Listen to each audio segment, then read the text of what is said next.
Back to clean news UP. चलिए देखते हैं उत्तर प्रदेश की 25 फटाफट बड़ी खबरों को। इससे पहले आप न्यूज को कहां से देख रहे हैं हमें कमेंट में बताना बिल्कुल ना भूलें। साथ ही हमारे फेसबुक पेज को भी फॉलो करें। फेसबुक पेज का लिंक डिस्क्रिप्शन में दिया गया है।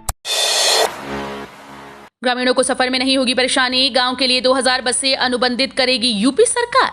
यूपी के परिवहन राज्य मंत्री दयाशंकर सिंह ने ग्रामीण इलाकों में बेहतर सेवा देने के लिए और 2000 बसों को अनुबंधित करने के निर्देश दिए। शुक्रवार को उन्होंने विशेष ग्रामीण अनुबंधन योजना को मंजूरी दी। मंत्री ने परिवहन अधिकारियों को सीएनजी चलित साधारण अनुबंध योजना व डीजल चालित साधारण अनुबंध योजना 2022 के तहत बसों का अनुबंध कराने के निर्देश दिए। ये योजना युवाओं को उद्यमिता का अवसर प्रदान करने और असेवित गांवों को परिवहन सुविधा से जोड़े जाने के उद्देश्य से बनाई गई। सरकार की मंशा है कि जनता को किसी प्रकार की परिवहन संबंधी कठिनाइयों का सामना न करना पड़े। उत्तर प्रदेश में किसानों के खातों में लगेंगे 15,000 सोलर पंप। किसानों की सिंचाई की लागत घटाने और बिजली पर निर्भरता कम करने के लिए उत्तर प्रदेश सरकार सोलर पंप लगाने जा रही है। प्रदेश में इस वर्ष 15,000 सोलर पंप लगाने की तैयारी है। हालांकि ये लक्ष्य पिछले वर्ष ही तय हुआ था, लेकिन कोरोना संक्रमण की वजह से पूरा नहीं हो सका। अब इसे हासिल करने के लिए कृषि विभाग ने शासनादेश जारी कर दिया। साथ ही सोलर पंप की पीएम कुसुम योजना 2024-25 तक संचालित करने पर भी शासन ने मुहर लगा दी है। यूपी में निर्माण श्रमिकों को मिलेगा 1 लाख रुपए तक बिना गारंटी के लोन। उत्तर प्रदेश की योगी आदित्यनाथ सरकार निर्माण श्रमिकों को 1 लाख रुपए तक का कोलेटरल फ्री लोन यानी बिना कुछ गिरवी रखकर प्राप्त किया जाने वाला लोन दिलाने के लिए बैंकों के माध्यम से श्रमिक क्रेडिट कार्ड उपलब्ध कराएगी। उत्तर प्रदेश भवन एवं अन्य सन्निर्माण कर्मकार कल्याण बोर्ड ने इस प्रस्ताव को मंजूरी दी।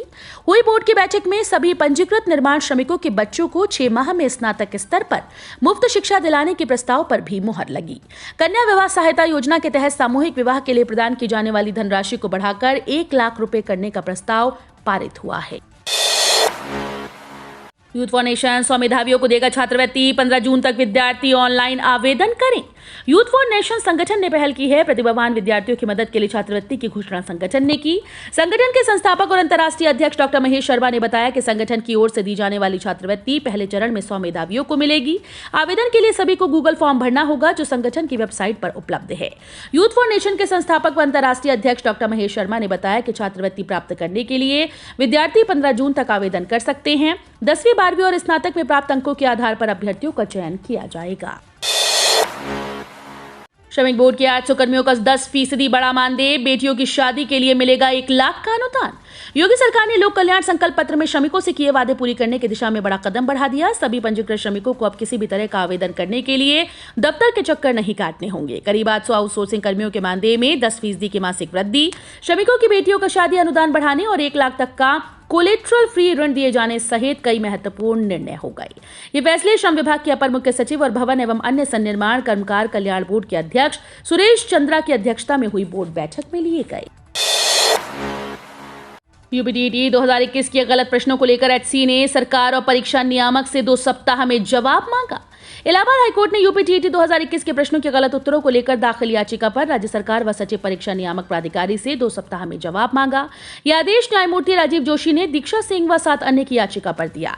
याचिका में कहा गया कि प्राथमिक विद्यालय में सहायक अध्यापक भर्ती के लिए परीक्षा नियामक प्राधिकारी ने 2017 के प्रश्नों के उत्तर बदलकर उन्हें 2021 में पूछा। प्रश्नों के उत्तर गलत हैं, साथ ही पाठ्यक्रम के बाहर के प्रश्न भी हैं। यूपी के माध्यमिक स्कूल में अब शिक्षकों की लगेगी बायोमीट्रिक हाजिरी। प्रदेश के प्राइमरी स्कूल भले ही बायोमीट्रिक हाजिरी अभी तक लागू न कर पाए हों, लेकिन माध्यमिक स्कूलों में इस पर काम शुरू हो गया। सभी स्कूल्स को 100 दिन के अंदर इसे लागू करना है। वहीं हर सरकारी स्कूल में वाईफाई की व्यवस्था की जाएगी। माध्यमिक शिक्षा विभाग की अपर मुख्य सचिव आराधना शुक्ला ने प्रदेश भर के स्कूल्स की वस्तु स्थिति के बारे में रिपोर्ट तलब की। इस रिपोर्ट के मिलने के बाद इसे लागू करने की कार्य योजना बनाई जाएगी। मुख्यमंत्री के सामने रखी गई 100 दिन की कार्य योजना में स्कूल्स की अपनी वेबसाइट और अपना ईमेल आईडी भी बनाना होगा। इसे कैसे लागू किया जाएगा, इसमें कितने बजट की आवश्यकता है और किस तरह से बायोमीट्रिक हाजिरी की मॉनिटरिंग की जाए, इस पर कार्य योजना बनाई जाएगी। सहायक अध्यापक भर्ती में अधिक अंक वाले की वरीयता जिले में नियुक्ति का निर्देश। कोर्ट ने निदेशक के 19 जनवरी 2022 के आदेश को रद्द करके याची को वरीयता जिला अलीगढ़ आवंटित कर 3 हफ्ते में नियुक्ति पत्र जारी करने का निर्देश दिया। यह आदेश न्यायमूर्ति सिद्धार्थ ने अंजू सिंह की याचिका को स्वीकार करते हुए दिया। याचिका पर अधिवक्ता आरएन यादव व एके यादव ने बहस की। इनका कहना था कि याची को 70.08 क्वालिटी पॉइंट अंक प्राप्त हुए। नियुक्ति के लिए उसने अलीगढ़ जिला मांगा था। इसके बावजूद उसे कासगंज भेजा गया, जबकि उससे कम क्वालिटी पॉइंट अंक प्राप्त कई अभ्यर्थियों को अलीगढ़ में तैनाती दी गई। कोरोना से माता पिता को खो देने वाले इन बच्चों को मिलेगा लैपटॉप। कोरोना से अपने माता पिता या उनमें से किसी एक को खोने वाले पूर्वांचल के 250 बच्चों को अब तक लैपटॉप टैबलेट का इंतजार है। उन्हें मुख्यमंत्री बाल सेवा योजना के तहत लैपटॉप दिया जाना है। पूर्वांचल में ऐसे सबसे ज्यादा बच्चे वाराणसी और सबसे कम बलिया, महुआ, मिर्जापुर जिलों में हैं। प्रोबेशन कार्यालयों के जिलावार आंकड़ों पर गौर करें तो वाराणसी में 66, गाजीपुर में 54, भदोही में 35, चंदौली में 22, सोनभद्र में 21, जौनपुर में 15, आजमगढ़ में 10, बलिया में 9, मऊ में 9, मिर्जापुर में 9 अब तक लैपटॉप पाने की आस लगाए बैठी हैं। पेंशन को लेकर सीएम योगी का बड़ा फैसला, रिटायरमेंट के 3 दिन के अंदर खाते में आ जाएगा पैसा। यूपी के पेंशन धारकों को लेकर यूपी सरकार ने बड़ा फैसला किया। यूपी सरकार सेवानिवृत्त होने वाले कर्मचारियों को ई पेंशन सेवा के जरिए 1 मई को अहम तोहफा देगी, जिसके तहत पेंशन के हकदार किसी भी कर्मचारी को सेवानिवृत्त होने के 3 दिन के भीतर पेंशन की राशि उनके बैंक खाते में जमा हो जाएगी। जानकारी के मुताबिक मुख्यमंत्री योगी आदित्यनाथ आगामी 1 मई को ई पेंशन पोर्टल की शुरुआत करेंगे। लखनऊ स्थित उत्तर प्रदेश के सचिवालय लोक भवन में वीडियो कॉन्फ्रेंसिंग के माध्यम से आयोजित होने वाले इस कार्यक्रम में सभी मंडल आयुक्तों और जिलाधिकारियों को उनके जिले में सेवानिवृत्त होने वाले कम से कम 100 कर्मचारियों के साथ उपस्थित रहने को कहा गया है। 2024 के लिए यूपी में तैयार हो रहा है नया मोर्चा। शिवपाल अब सपा संरक्षक मुलायम सिंह यादव पर भी हमलावर हो गए हैं। हमेशा नेताजी की दुहाई देने वाले शिवपाल आजम खां के बहाने उन पर हमला बोल रहे हैं। सपा अध्यक्ष अखिलेश यादव और शिवपाल यादव के बीच जबानी जंग तेज हो गई। चाचा भतीजे की इस जंग से प्रदेश की सियासत में हलचल मची है। सपा शीर्ष नेतृत्व की अनदेखी से नाराज तमाम नेता आजम खां के बहाने बगावती तेवर अपनाए हैं। ऐसे में 2024 लोकसभा चुनाव के दौरान प्रदेश की सियासत में एक नया मोर्चा आकार ले रहा है। इस मोर्चे में कई छोटे दल भी शामिल हो सकते हैं। यदि शिवपाल भाजपा में शामिल न हुए तो इस मोर्चे के अगुवा हो सकते हैं। अब इस सदाई की गर्मी, टूट सकता है 23 साल का रिकॉर्ड। उत्तर प्रदेश में पारा 44 डिग्री के करीब। झुलसा देने वाली धूप में आसमान से बरसती आग, गर्म हवा के असहनीय थपेड़े और छांव की तलाश में बेहाल शहरी। राजधानी में ऐसा माहौल रहा। अधिकतम पारा 44 डिग्री को छूते छूते रह गया और 43.8 डिग्री दर्ज हुआ। गर्मी की इस तलखी ने शहर को पसीने से तरबतर कर दिया। आंचलिक मौसम विज्ञान केंद्र के निदेशक जेपी गुप्ता का कहना है कि ये तलखी जारी रहेगी। आने वाले दिनों में हीट वेव के लिए भी तैयार रहें। इलाहाबाद हाईकोर्ट का आदेश, यूनिवर्सिटी टीचर्स की रिटायरमेंट उम्र 65 वर्ष करे यूपी सरकार।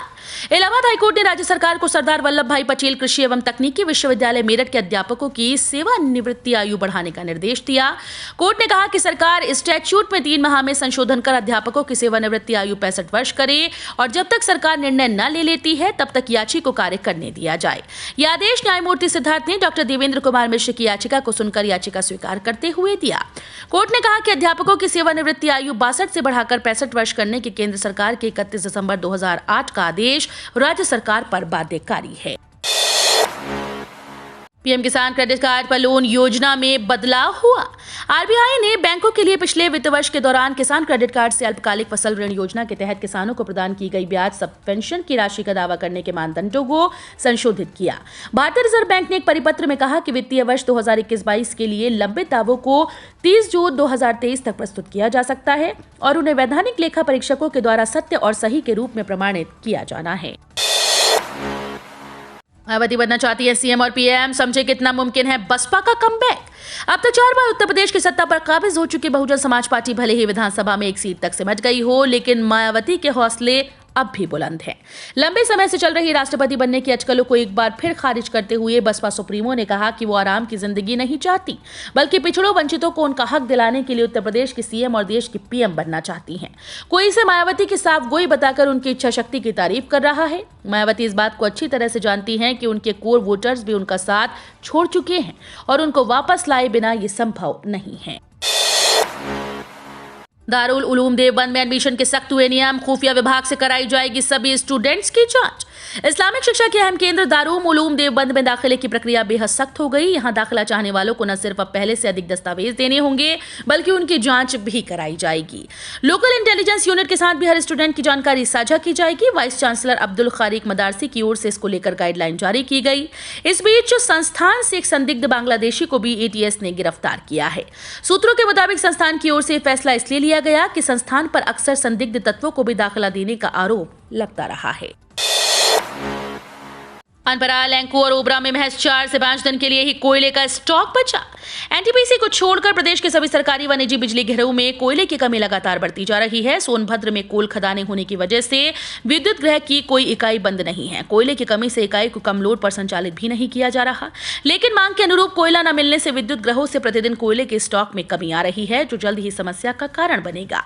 अनपरा में मानक का 37% कोयले का स्टॉक है। परियोजना में प्रतिदिन 40,000 टन कोयले की खपत होती है, लेकिन आपूर्ति 30,000 टन की हो रही है। मेरठ में गाय के गोबर से लीपे जाएंगे डिवाइडर, बढ़ते वायु प्रदूषण की रोकथाम में उपयोगी। अब मेरठ के डिवाइडर का कच्चा हिस्सा गाय के गोबर से लीपा जाएगा, लेकिन ऐसा होने जा रहा है एनसीआर क्षेत्र में धूल की वजह से बढ़ते वायु प्रदूषण की रोकथाम के लिए नगर निगम 1 किलोमीटर डिवाइडर के कच्चे हिस्से में ये प्रयोग करेगा। इसके लिए गंगा नगर डिवाइडर रोड को चिन्हित किया गया। भारत सरकार के commission for air quality management की बैठक में नगर निकायों को ये सुझाव दिया गया। मेरठ में खराब वायु गुणवत्ता के लिए धूल को प्रमुख कारण माना गया है। इस पर चिंता जाहिर की गई है। माना गया है कि डिवाइडर के किनारों की धूल तो रोड स्वीपिंग मशीन से या सफाई के दौरान हट जाती है, लेकिन जो डिवाइडर सड़क के बीच काफी चौड़े बने हैं, उनके बीच में मिट्टी भर दी जाती है। यूपी में इनकम टैक्स पेयर भी ले रहे हैं पीएम किसान सम्मान निधि। 3 लाख से अधिक अपात्रों से होगी वसूली।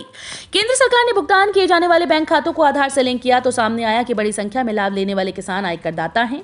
नियमानुसार उन्हें योजना का लाभ नहीं मिल सकता। ज्ञात हो कि पेंशन धारक व आयकरदाता आदि किसानों को इसमें शामिल नहीं किया गया। सरकार ने जिलावार योजना का सत्यापन कराया तो ये भी सामने आया कि जो किसान मृत हो चुके हैं उनके खाते में भी भुगतान आ रहा है। साथ ही कई लोग ऐसे भी हैं जो योजना का लाभ पाने की पात्रता नहीं रखते, लेकिन गलती से उनके खाते में भुगतान हो गया है।